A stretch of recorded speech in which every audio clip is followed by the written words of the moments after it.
Coucou, c'est Matt. Vous écoutez Cœur d'enfant, le podcast où ma maman Morgane et moi nous partageons notre passion pour la lecture avec les enfants et leurs parents. À vos livres. Prêts ? Lisez !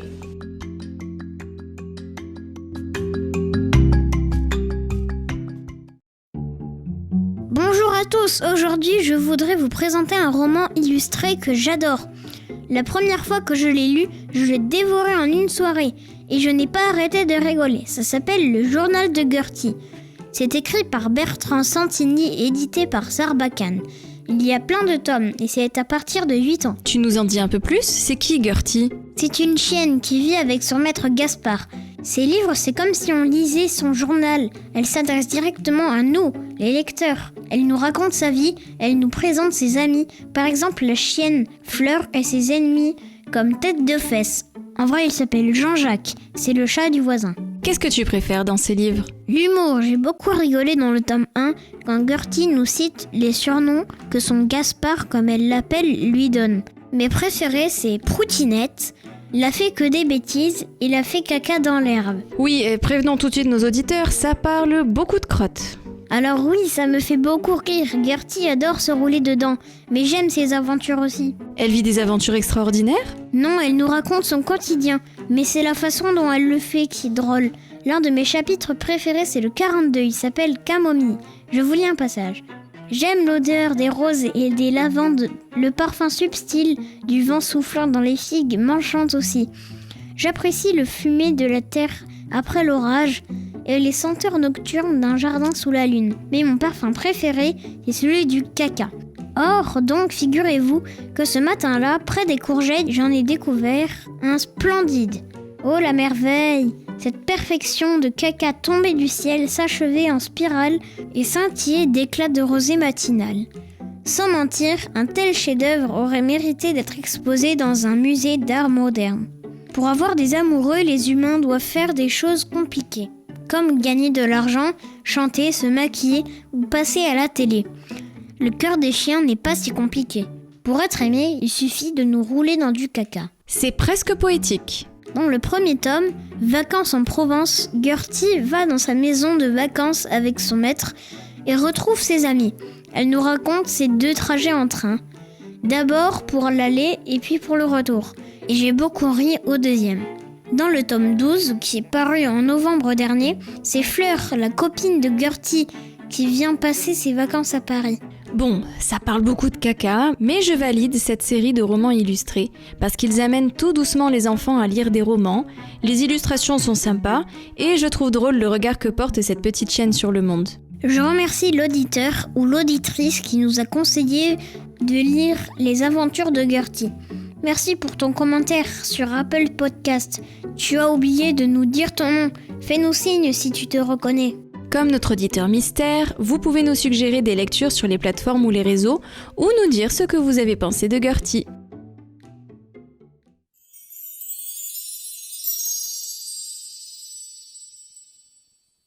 Extrait de Le Journal de Gertie, tome 1, Vacances en Provence de Bertrand Santini. Le train. Les portes du train se sont refermées sur le pays des vacances. Nous étions de nouveau entourés par des tas de gens, et qui dit des tas de gens, dit des tas d'ennuis.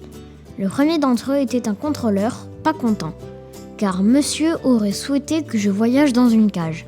Mon Gaspard lui a expliqué que j'étais très sage dans les trains, que je dormais sous le fauteuil et que je n'embêtais jamais personne.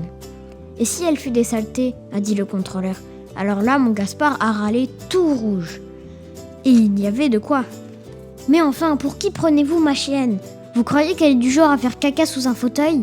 Comprenant qu'il avait affaire à un dur à cuire, le contrôleur a préféré s'éloigner pour aller embêter les voyageurs plus vulnérables. Il y avait hélas dans notre wagon un ennui pas plus grand qu'un poulet, mais encore pire qu'un contrôleur. C'était un bébé. Comble de malchance, il était assis juste derrière nous avec ses parents. L'horreur, surtout que c'était un bébé tout neuf, le genre chauve, comme un œuf à faire flipper même un ogre. Non content d'être hideux, le bébé faisait un boucan pas possible. Les voyageurs, excédés par ses hurlements, tapaient le sol à coups de pied pour se consoler de ne pas pouvoir cogner directement dans le bébé. Les parents du nuisible Un couple de jeunes gens propres ne semblait pas du tout dérangé par l'insupportable raffut. Émerveillés par les prouesses vocales de leur enfant, ils semblaient même l'encourager en lui adressant de larges sourires grimaçants. Mon Gaspard chercha longtemps une manière courtoise de leur faire comprendre que ces hurlements importunaient tout le monde, mais les cris stridents du bébé l'empêchèrent de réfléchir. Car finalement, il se retourna d'un bond en hurlant. « Il pourrait la fermer, le grumeau !» Le couple sursauta, tandis qu'une voix de voyageur anonyme lâchait un retentissant. « Bien dit !» De mon côté, lassé par cette affaire, je disparus sous le siège pour entamer une sieste. C'est à ce moment-là que j'ai eu envie de faire caca. Et comme je fais toujours ce que je veux, j'ai fait caca sous le fauteuil. Presque aussitôt, j'ai vu la tête de mon Gaspard se pencher vers moi en frémissant des narines. Tu as fait caca ? Oui, alors, qu'est-ce que cela pouvait avoir de si extraordinaire ? Des cacas, j'en faisais au moins 2 par jour depuis ma naissance. Mon Gaspard se redressa sur son siège en serrant fort les dents avec ses dents et les accoudoirs avec ses mains. Ensuite, à ma surprise générale, il se retourna vers les parents du bébé en arborant un sourire amical.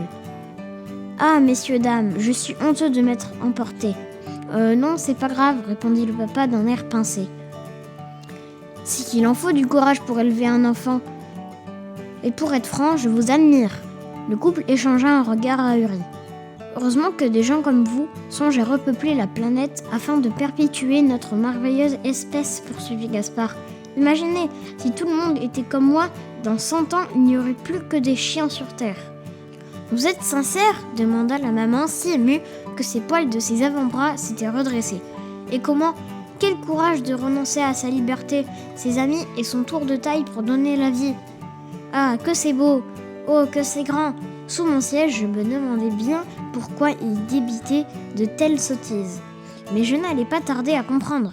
Haha, je rigole car je connais la suite. Il est vrai que depuis la naissance de notre petite Pierre Edmond, nous n'avons plus beaucoup l'occasion de nous détendre, murmura le papa. Pour me faire pardonner, confiez-moi donc votre petit ange et allez vous offrir un café au wagon-bar. Vraiment ? Ça ne vous dérangerait pas de garder Pierre Edmond quelques minutes ? Demanda le papa en tremblant de joie. Pensez, ce serait un honneur, minauda mon Gaspard avec des trémolos de comédien dans la voix. Ravis par la générosité de cette offre, les nigauds déposèrent leur précieux macaque dans les bras de mon Gaspard et s'éloignèrent en chantonnant bras dessus, bras dessous en direction du wagon-bar. Aussitôt, mon Gaspard mit en œuvre un plan diabolique divisé en 5 étapes. 1. Dégrafer discrètement la couche de bébé. 2. Saisir discrètement la crotte du bout des doigts. 3. La glisser discrètement dans la couche. 4. Regraffer discrètement la couche. 5. Redresser le bébé sur ses genoux et siffloter d'un air innocent. Lorsque les parents revinrent du wagon-bar, mon Gaspard brandit le bébé sous leur nez en gémissant. « Ah, par pitié, reprenez-le, il m'a fait dessus. C'est une infection. Oh mon Dieu !» hurla la maman. « Vite, il empeste. Sa couche est plus garnie qu'une hotte de Père Noël. » Le bébé devait trouver la situation marrante, vu qu'il rigolait bruyamment. Qu'il pleure ou qu'il rit, il était pénible de toute façon. « Nous sommes affreusement confus !» s'exclama le papa. « Il y a de quoi ?» bougonna Gaspard. Les joues rougies par la honte, ça s'est vu car elle n'était pas assez poilue, la maman s'empara d'une couche propre et fila vers les toilettes en portant son bébé comme s'il s'agissait d'un colis piégé. « Mille excuses !» répéta le papa en se laissant tomber dans son siège. « Oh, laissez tomber !» soupira Gaspard, l'air blasé. « Ça m'apprendra à vouloir rendre service aux gens. » Il m'a adressé un clin d'œil et on a rigolé en secret, à l'intérieur de nos têtes pour ne rien montrer. Moi j'adore quand les vacances se finissent par une bonne blague. Mais attendez, la meilleure restait encore à venir. Car devinez un peu ce que la maman de Pierre Edmond a découvert dans sa couche. La médaille de fleurs plantée au beau milieu de ma crotte. Ma copine n'avait donc pas eu tort, j'avais bien avalé par mégarde sa chère médaille. En sortant des toilettes, la maman agita la médaille sous le nez de son mari. « Chérie, dit-elle éberluée, il faut vraiment faire plus attention à ce que Pierre Edmond avale. » Après tout ça, je me suis mise à bâiller. Ces vacances m'avaient littéralement épuisée. Dis-moi qu'on y retourne. N'empêche, on n'avait pas encore dépassé Valence que Fleur et Tête de Fesse et l'écureuil qui fait hihi commençaient déjà à me manquer. J'ai bientôt commencé à frissonner de fatigue et Gaspard m'a emmailloté dans son pull en me serrant très fort dans ses bras. J'ai plongé mon nez entre mes pattes et je me suis mise en boule comme un bébé. Blotti dans la chaleur de mon papa, sa tendresse, sa force et son odeur, mes yeux se sont lentement refermés. Comme j'étais bien, mieux encore, j'étais heureuse. Et ça tombait bien parce que moi, vous savez, j'adore être heureuse.